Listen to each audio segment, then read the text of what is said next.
acho que é a frase que a gente mais escuta, sabe? Como vocês aguentam ficar o dia inteiro juntos, trabalhando?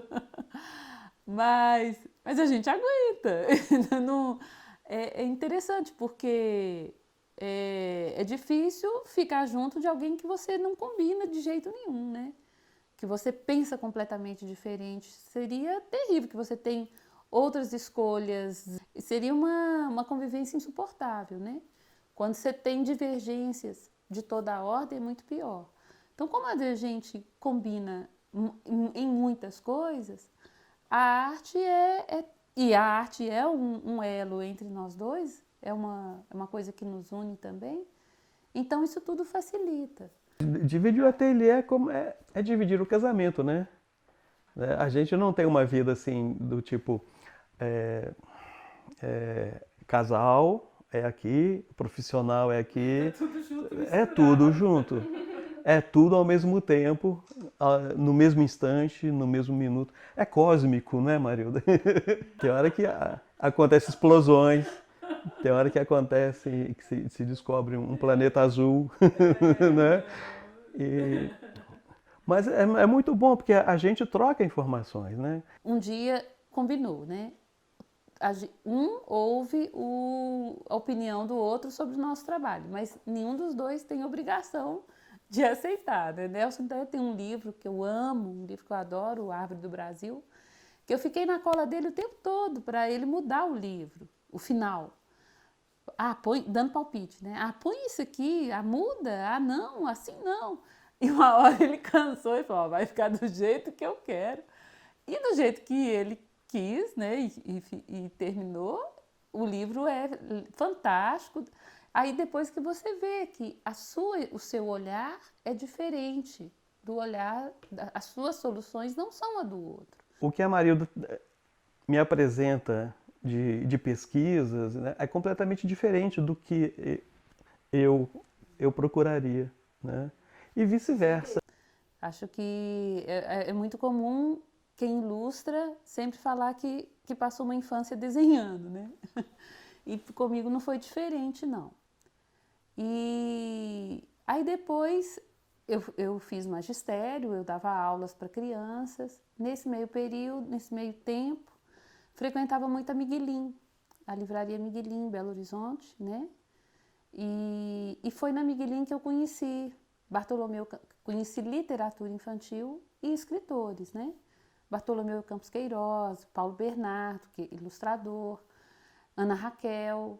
E um dia a Antonieta, dona da livraria, me convidou para fazer um curso de literatura infantil lá.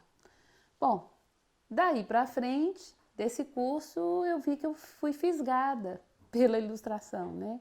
Nessa época eu ainda fazia Belas Artes. Eu era aluna da Federal, onde eu me formei. E, bom, aí a minha história começa a cruzar, né, com a minha trajetória, minha caminhada. No meio do caminho, encontro o Nelson, que também trabalhava com arte. E, enfim, e não parei mais de ilustrar. Eu não pensava em ser ilustrador de livros, sabe? Eu era artista plástico, tinha uma carreira de artista plástico, cheguei a fazer 40 exposições, né? Ganhei alguns prêmios também com meus quadros, mas eu gostava de fazer caricaturas. E no início dos anos 80 eu publicava muitas caricaturas no suplemento literário. Acontece que em 1987 eu conheci a Marilda. Ela acabou me conduzindo para esse mercado editorial que ela pretendia. Né? E o que acontece com o livro? O livro é como se fosse um anzol, sabe?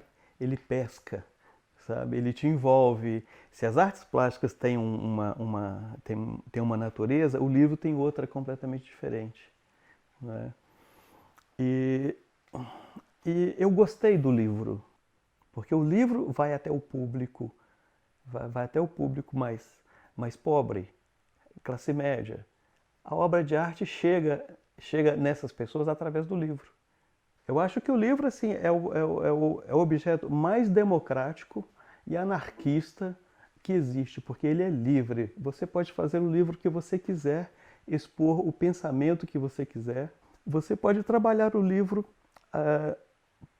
para ser publicado ou não, sabe? Para uma tiragem de milhares, né, de exemplares, para algumas centenas de exemplares, para algumas dezenas de exemplares, ou simplesmente um único exemplar. Mas você tem acesso a esse suporte como um, como um porta-voz do seu pensamento. A imagem é pura narrativa também. Você tem, ela é prenhe de narrativa. Então a gente foi descobrindo que os nossos desenhos poderiam dar histórias. E foi nessa passagem que a gente se descobriu um dia autor. Então eu continuo afirmando, eu não sou uma escritora, eu sou uma ilustradora, mas as imagens foram pedindo para nascer como história, pedindo uma autoria, parafraseando o livro do Nelson, uma autoria das mãos. Então, bom, e por aí a gente foi construindo uma trajetória de autor, de livros, de projetos, né, que nascem aqui com princípio, meio e fim. Esse prêmio, ele provoca uma emoção na gente completamente diferente, sabe?